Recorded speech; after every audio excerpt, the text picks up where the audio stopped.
Hi hello അസ്സലാമു അലൈക്കും. Pathu's little വേൾഡിലെ പുതിയ വീഡിയോയിലേക്ക് എല്ലാവർക്കും സ്വാഗതം. അപ്പോൾ ഞാൻ ഇന്ന് വന്നിരിക്കുന്നത് എല്ലാവർക്കും ഇഷ്ടമായ ഉള്ളിവടയുടെ റെസിപ്പി ആയിട്ടാണ്.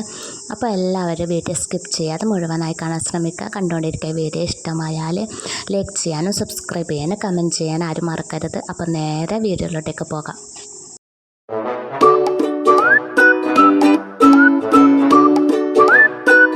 ഇപ്പോൾ ഉള്ളിവട ഉണ്ടാക്കാൻ വേണ്ടി ഞാൻ ഒരു പാത്രത്തിൽ കട്ട് ചെയ്ത് വെച്ച ഉള്ളി ഇട്ട് കൊടുക്കുന്നുണ്ട്. ഞാനൊരു 5 ഉള്ളിയാണ് എടുത്തത്. മീഡിയം സൈസിൽ ഒരു 5 ഉള്ളിയാണ് എടുത്തിട്ടുള്ളത്. ഇതിൽ ആവശ്യമായ ഉപ്പും കൂടി ഇട്ട് കൊടുത്തിട്ട് ഒരു 20 മിനിറ്റ് ഇത് അങ്ങനെ തന്നെ അടച്ചു വെക്കണം. ഈ ഉള്ളിയിലെ നീരെല്ലാം ഒന്ന് ഇറങ്ങി കിട്ടാൻ വേണ്ടിയിട്ടാണ്. ഉള്ളിവട എല്ലാവർക്കും അറിയുന്ന ഒരു റെസിപ്പിയാണ്. അപ്പോൾ ഞാനിത് ഉണ്ടാക്കുമ്പോൾ വെറുതെ ഒന്ന് വീഡിയോ എടുത്ത് ഷെയർ ആക്കുന്നേ ഉള്ളൂ. അപ്പോൾ എല്ലാവരും ഇതുപോലെ തന്നെ ഉണ്ടാക്കണം എന്നില്ല, ഓരോരാളും ഓരോ രീതിയിലാണ് ഉണ്ടാക്കുന്നത്. ഉള്ളിവട ഉണ്ടാക്കാൻ വേണ്ടിയിട്ട് ഭയങ്കര പണിയൊന്നുമില്ല. ആരെങ്കിലും പെട്ടെന്നെല്ലാം വിരുന്ന് വന്നാൽ തന്നെ രണ്ട് മൂന്ന് ഉള്ളി കട്ട് ചെയ്തിട്ടിട്ട് പെട്ടെന്ന് നമുക്ക് റെഡിയാക്കാൻ പറ്റുന്ന ഒരു സ്നാക്കാണ്. ഉപ്പിട്ട് കൊടുത്തിട്ട് ഞാനിതാ ഒരു 20 മിനിറ്റ് വെച്ചിട്ടുണ്ടായിരുന്നു. പിന്നെ ഞാൻ ആവശ്യമായ പച്ചമുളക് ഞാനിവിടെ 2.5 കഷ്ണം പച്ചമുളകാണ് എടുത്തിട്ടുള്ളത്. അപ്പോൾ നിങ്ങൾക്ക് എരിവിന് എത്രയെന്ന് വെച്ചാൽ അതുപോലെ എടുക്കാം. പിന്നെ അതുപോലെ തന്നെ ഒരു ചെറിയ കഷ്ണം ഇഞ്ചും ഇത് ചതച്ചിട്ട് ഞാൻ ഇതിലേക്ക് ഇട്ട് കൊടുക്കുന്നുണ്ട്. ഇനി ഈ പച്ചമുളക് ഇഞ്ചിയും എല്ലായിടത്തും ആകുന്നവരൊന്ന് മിക്സാക്കി കൊടുക്കുക. പിന്നെ ഇതിലേക്ക് ഞാൻ അരിപ്പൊടിയാണ് ചേർത്ത് കൊടുക്കുന്നത്. ഒരു ടേബിൾ സ്പൂണ് അരിപ്പൊടി ചേർത്ത് കൊടുക്കുക. ഒരു ക്രിസ്പിക്ക് വേണ്ടിയിട്ടാണ് അരിപ്പൊടി ചേർത്ത് കൊടുക്കുന്നത്. അതുപോലെ തന്നെ ഒരു ടീസ്പൂണ് റവയും കൂടി ചേർത്ത് കൊടുക്കുന്നുണ്ട്.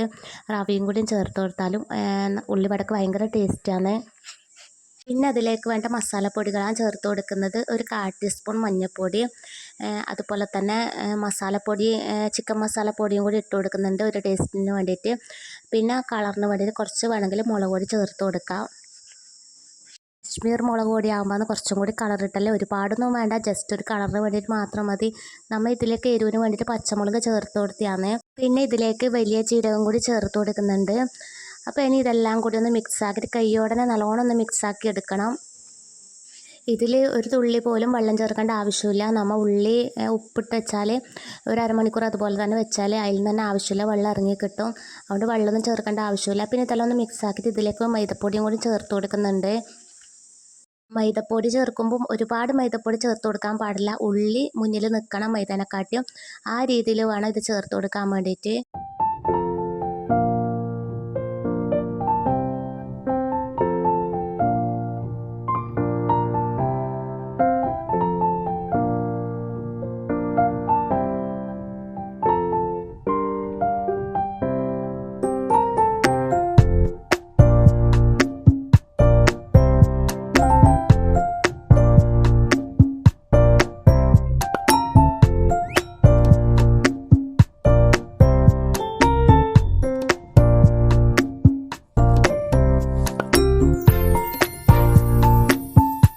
ഈ രീതിയിലാണ് ആയി കിട്ടേണ്ടത്. പിന്നെ ഇതിലേക്ക് ഞാൻ കറിവേപ്പിലയും കൂടി ഇട്ട് കൊടുക്കുന്നുണ്ട്. കറിവേപ്പിലയും കൂടി ഇടുമ്പോൾ ഇതിന് ടേസ്റ്റ് കൂടുതൽ. പിന്നെ ഞാൻ എണ്ണ ചൂടാക്കാൻ വെച്ചിട്ടുണ്ട്. ഇനി ഇത് നല്ലോണം ചൂടായ ശേഷം മാത്രം ഇതിലേക്ക് ഇട്ട് കൊടുക്കുക.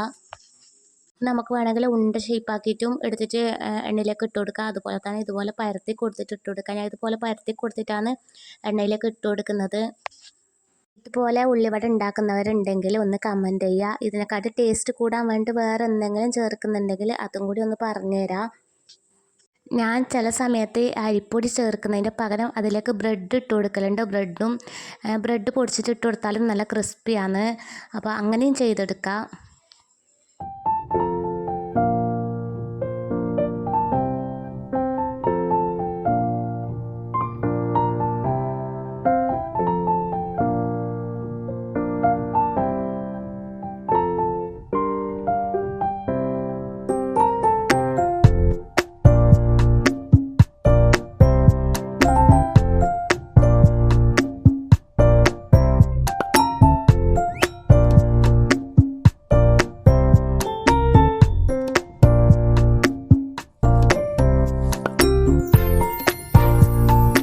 എണ്ണയിലിട്ട് കഴിഞ്ഞാൽ പെട്ടെന്ന് തന്നെ വേഗം റെഡിയായി കിട്ടും. അപ്പോൾ ഇതുപോലെ ഉണ്ടാക്കാത്തവരുണ്ടെങ്കിൽ ഇതുപോലെ ഒന്ന് ട്രൈ ചെയ്ത് നോക്കാം. നല്ല ടേസ്റ്റിയാണ് കഴിക്കാൻ വേണ്ടിയിട്ട്. ഈ വൈകുന്നേരങ്ങളിൽ മക്കളെല്ലാം സ്കൂളിൽ വിട്ട് വരുമ്പം അവർക്കെല്ലാം ഇതുപോലെ ചൂടോടെ ഉണ്ടാക്കി കൊടുത്താൽ അവരിഷ്ടത്തോടെ കഴിക്കും. ഇതെങ്ങനെ ഉള്ളിവട നമ്മൾ എത്ര പാട് ആക്കി വെച്ചാലും പെട്ടെന്ന് പ്ലേറ്റ് കാലിയാകുന്ന ഒരു സ്നാക്കാണ്.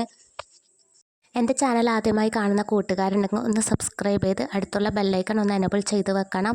എന്നാലേ ഞാൻ ഇടുന്ന വീഡിയോ നോട്ടിഫിക്കേഷൻ നിങ്ങൾക്ക് വരികയുള്ളൂ. അതുപോലെ തന്നെ എൻ്റെ ചാനലിൽ ഒരുപാട് റെസിപ്പി വീഡിയോ ഞാൻ ഉൾപ്പെടുത്തിയിട്ടുണ്ട്. കാണാത്തവരുണ്ടെങ്കിൽ ഒന്ന് പോയി കാണാൻ സപ്പോർട്ട് ചെയ്യുക. ഇഷ്ടമായെങ്കിൽ ഫ്രണ്ട്സിനും ഫാമിലിക്കും ഒന്ന് ഷെയർ ചെയ്ത് കൊടുക്കാം. അപ്പോൾ എൻ്റെ ഇന്നത്തെ വീഡിയോ ഇത്രയൊക്കെ ഉള്ളൂ. അപ്പം ഇതുപോലത്തെ നല്ലൊരു വീഡിയോ ആയിട്ട് വീണ്ടും വരും. അതുവരേക്കും ബായ്.